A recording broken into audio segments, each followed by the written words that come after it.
702. News and current affairs.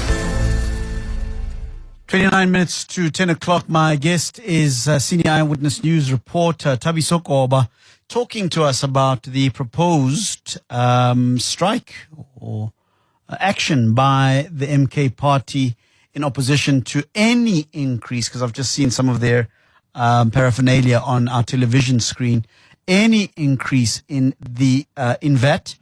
There has been conversation about a 2% increase. I'm not really sure where exactly that came from, but we haven't as yet heard an outright proposal for a 2% VAT increase. So where is all of this coming? But what is the status of the inter-party conversation around this in Parliament and in the GNU, more importantly? And Thabiso is here to give us some background and detail as far as that is concerned. Thabiso, thank you so much for your time. I really appreciate your time. Good evening. Good evening, Aubrey. Aubrey, I do want to say something Sure. Around the 2%. Yeah. So what happens, Aubrey, when there is a budget speech? Yes. There is something that is called a lockdown period. So in the morning, journalists, whether in Cape Town or here in Pretoria, will go to National Treasury offices, Yes. and there will be will get given the budget speech. I see. Yeah. Like maybe 5-6 hours before the finance minister presents it. Yes. So before, so obviously this just gives us, as journalists and reporters, a better understanding of the speech. So, but we can't publish anything until the finance minister starts speaking. So what happened is, last month when the finance minister was supposed to actually give the speech, Yes. the journalist did receive a budget speech from the National Treasury, which was from the minister, which was the budget speech the minister was going to give. And that budget speech did have a 2% increase. But we do know that obviously the finance minister never delivered that speech, and so now we hear. So that's where the 2% comes from. I It see. was never delivered, but yes, it's where it comes from. And that's legitimate. I mean, if that document, that speech that is given to journalists in that lockdown moment has been given out, that would be credible information as to what is going to be said in the budget speech. Where was the minister simply going to push it through, just table it without having had consensus? Well, I think that's probably why he never really went ahead with it, Aubrey, because at the end of the day, the budget speech does have to be voted on by parliamentary members. Now, this obviously because the ANC for the past 30 years has always had a majority in parliament. This whatever budget speech or whatever budget they proposed to Parliament, it was usually passed, and it was this sort of routine, and we never sort of made much of it, because whatever the ANC proposed in Parliament, 99% of the time it was passed without much drama. But because now obviously the ANC is under a coalition and no longer has a majority, there was obviously a danger here that if this does go to a vote, we know that the parties within the GNU have publicly said that the DA said they wouldn't have voted for it. The IFP said they wouldn't have voted for it. The Patriotic Alliance wouldn't have voted for it. But also parties in the opposition wouldn't have voted for it. So there could have been a scenario where the budget speech was actually tabled and it actually failed to pass through Parliament, which would have, I think, politically would have obviously given a bit of a conundrum to the ANC and also to the future of the GNU. So maybe at the time, the good thing was to obviously just postpone the budget speech, go back to the drawing table, and go back to the negotiation table. It reveals a very concerning reality then within the GNU, Thabiso, that the ANC fell back onto its normal and customary behavior in this instant, and didn't do the required consultation and getting of, I suppose, the required consensus. It suggests that there isn't a lot of talking, especially in important issues such as the budget.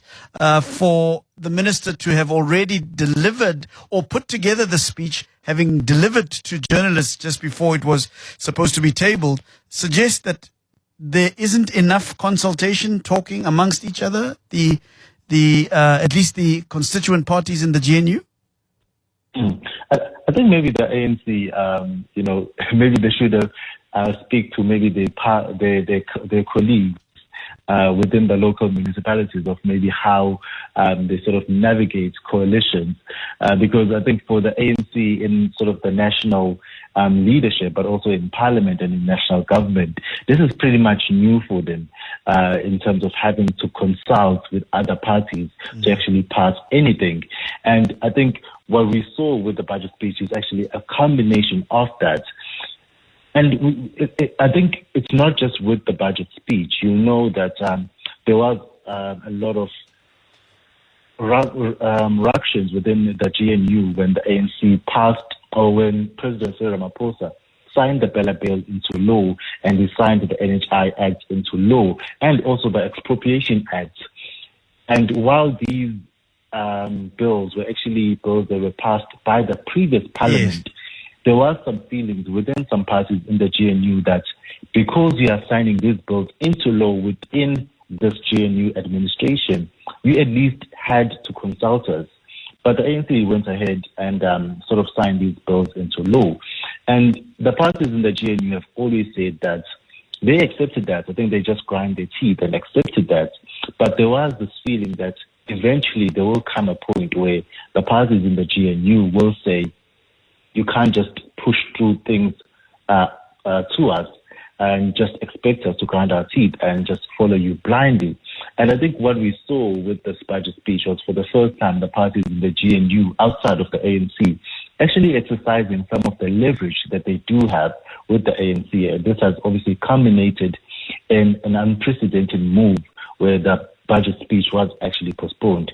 I do have to say, Aubrey, that with the budget speech being just less than 2 days away, what we are hearing is that negotiations are still on, and there hasn't been any sort of agreement over the content of the budget speech that uMkhonto will deliver on Wednesday afternoon. So it is quite a teachable moment, but it's also quite a very new moment for all parties, whether it's the ANC that is having to deal with coalition partners in national government for the first time ever, but also for those parties outside of the ANC that are being part of a coalition government in national government for the first time ever.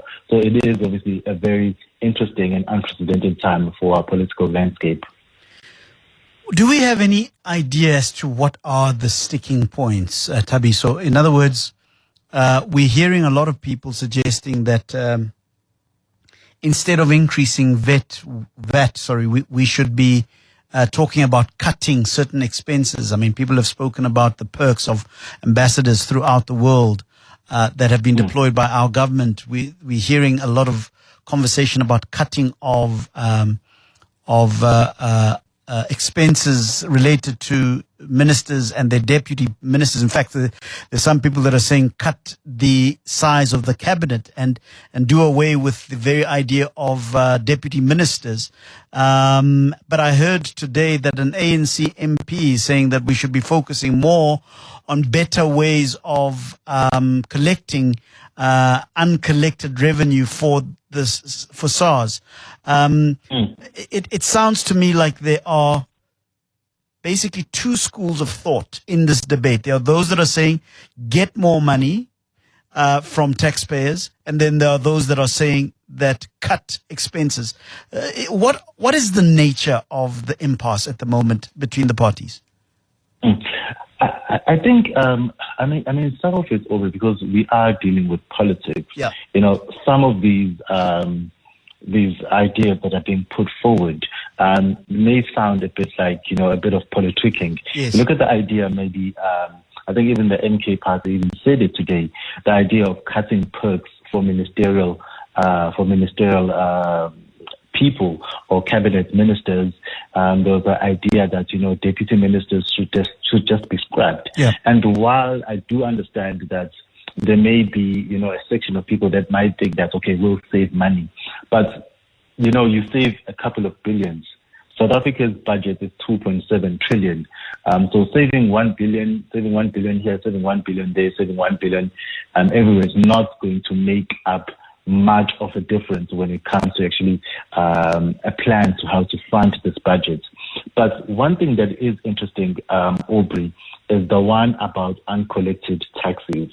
Now, the SARS commissioner, Mr. Edward Kieswetter, he recently had an interview where he said that their theoretical model in terms of what they think they are missing out on in taxes is something that is about 800 billion. Yes. So these are uncollected taxes that the SARS is actually not collecting due to maybe some companies finding loopholes or due to a number of variety of reasons. And one of the issues or the solutions put forward by the SARS commissioner is that capacitate SARS to actually go after these corporations, go after these wealthy people who found loopholes in our system to actually avoid paying billions of taxes.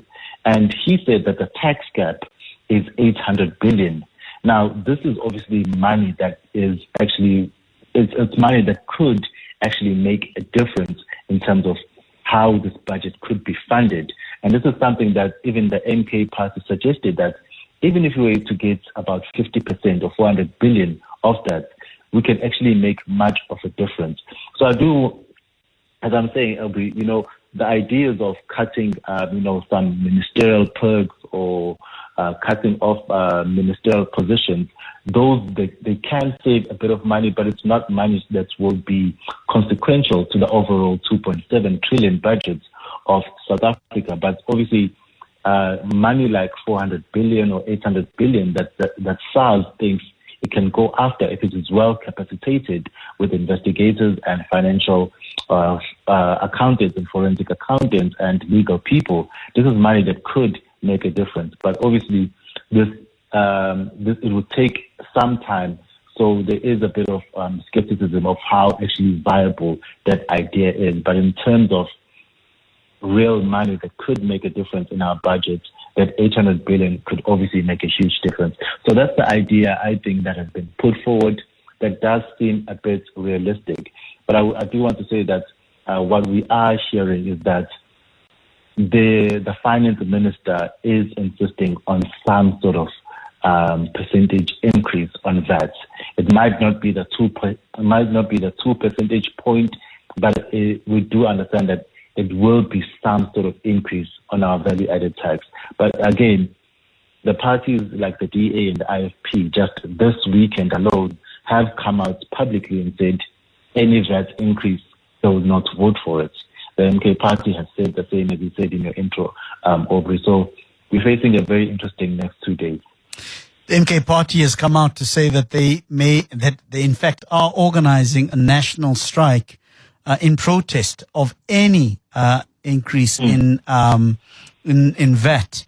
What are the plans for that? I made the remark that said that the MK party is going through a little bit of internal trouble with various court cases that have perhaps been lost. We've seen also some antagonism between the Speaker of Parliament, not the Speaker, the Mr. Jimmy Manyi, Mr. Mzwanele Manyi, and the Deputy President within the party itself, and Floyd Shivambu and the daughter of the president also having issues. So it looks like there are certain internal issues. Could this also be a matter of trying to bring about some sort of or galvanizing some sort of unity within a party that seems to be going through some internal difficulties?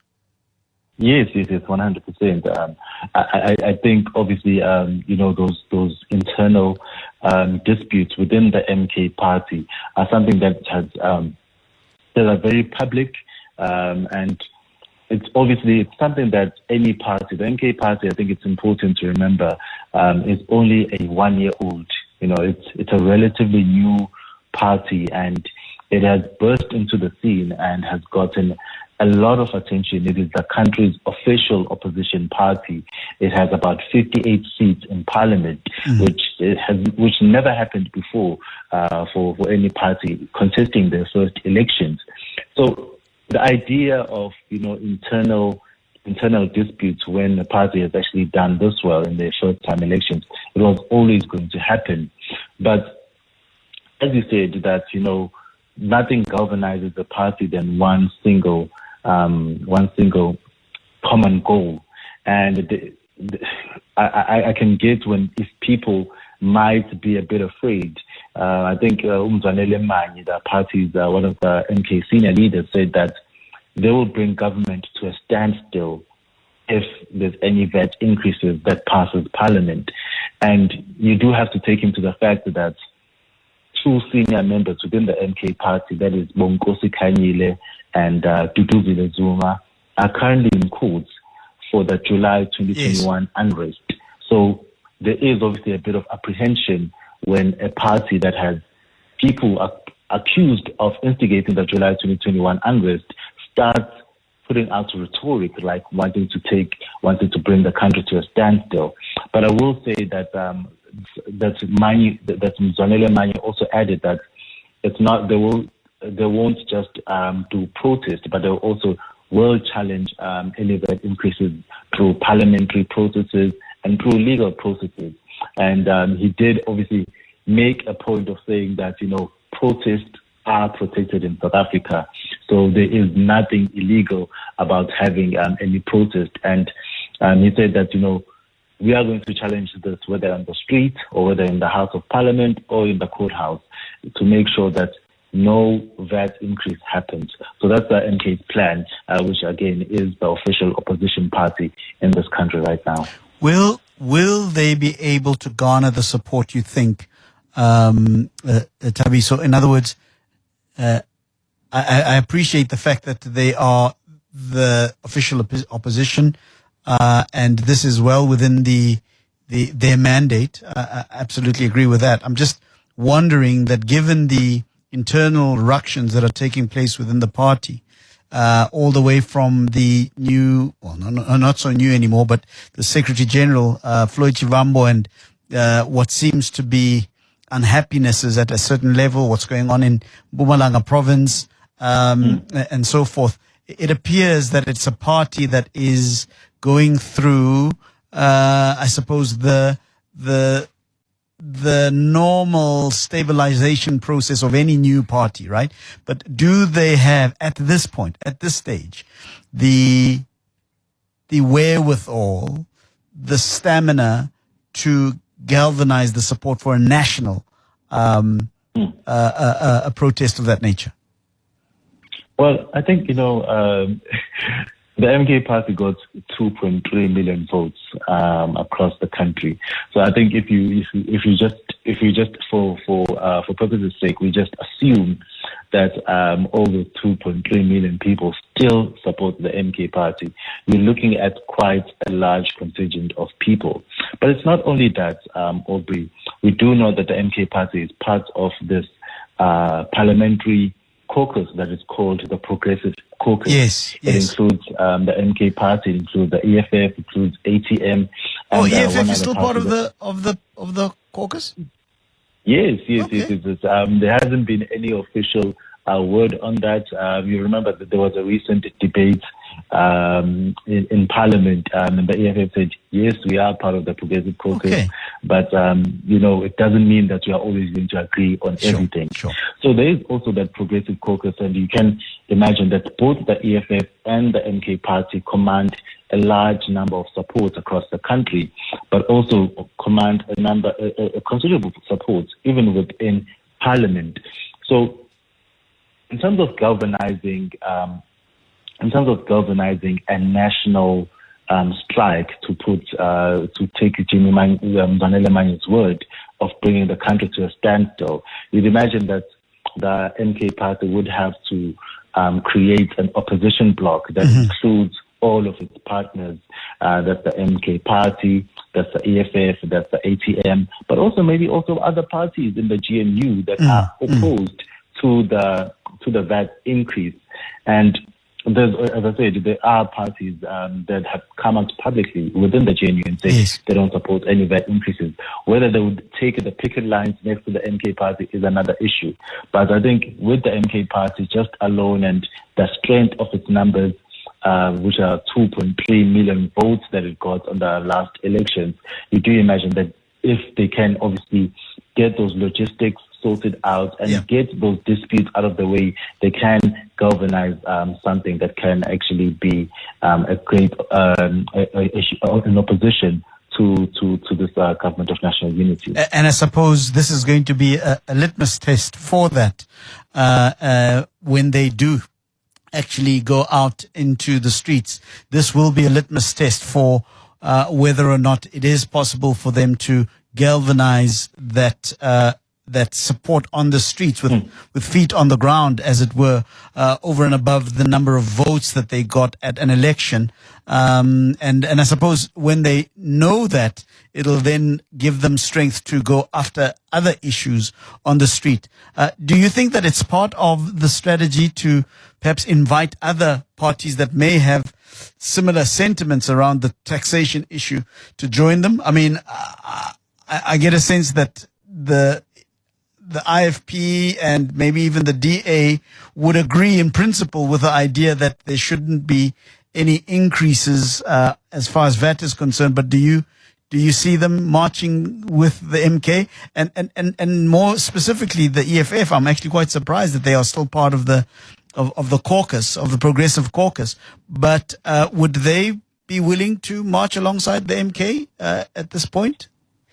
It does seem incredibly unlikely. Yeah.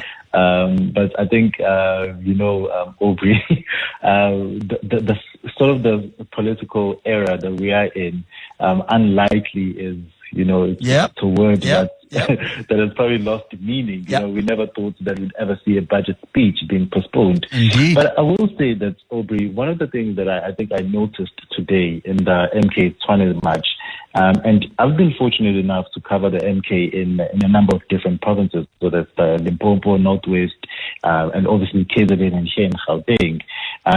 What you do notice is the MK taps into a Zulu base, right? Right. Whether it's in all these provinces, you'll find that at the base of it is a Zulu-speaking crowd. Yeah. But I think what was interesting today in Tshwane is even when they were singing, they weren't singing Zulu songs. Yeah. They were singing Tswana songs, and even the supporters that were there, a lot of them were Tswana speaking. Now, I'm a Zulu person, so obviously I struggled a bit to sort of speak to some of the supporters of the MK party. Yes. And I do think that, the MK party is trying to sort of grow its base outside of KZN, but also outside of those Zulu nodes that you find within each and every province of the country. Yeah. So I do think that, they are trying to grow their base. Whether other parties would actually stand in line or next to them, I think it's highly unlikely.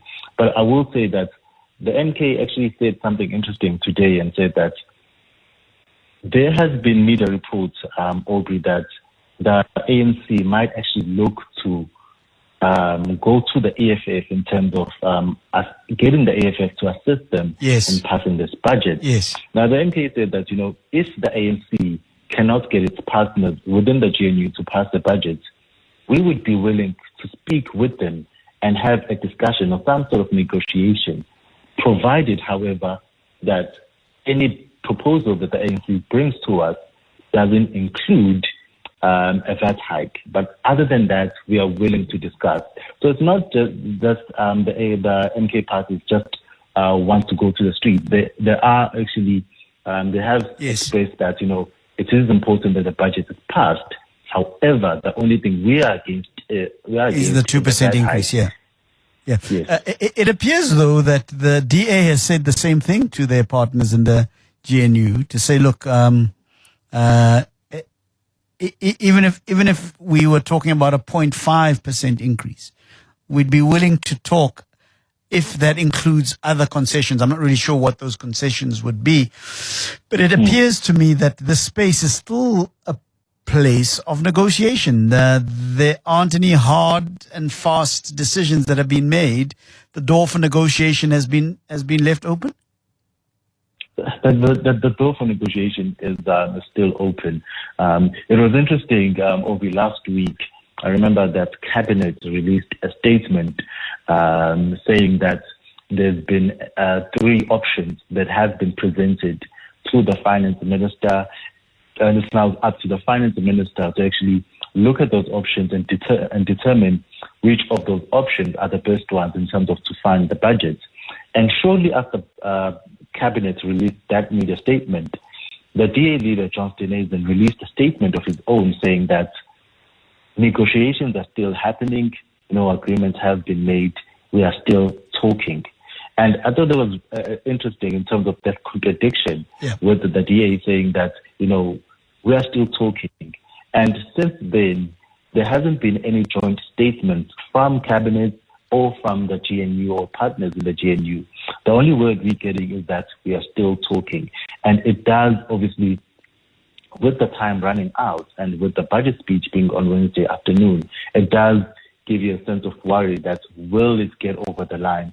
And if it does get over the line, you mentioned those concessions. It will be interesting to see what concessions are made either by the ANC or either by the other parties within the GNU. I want to put you on the spot here, Thabiso. Do you think we'll have a budget on Wednesday? I think we'll have a budget. I think we'll have a slight increase in value-added tax. Yeah. Thabiso Goba, thank you so much for your time. I really appreciate it, man. Thank you so much.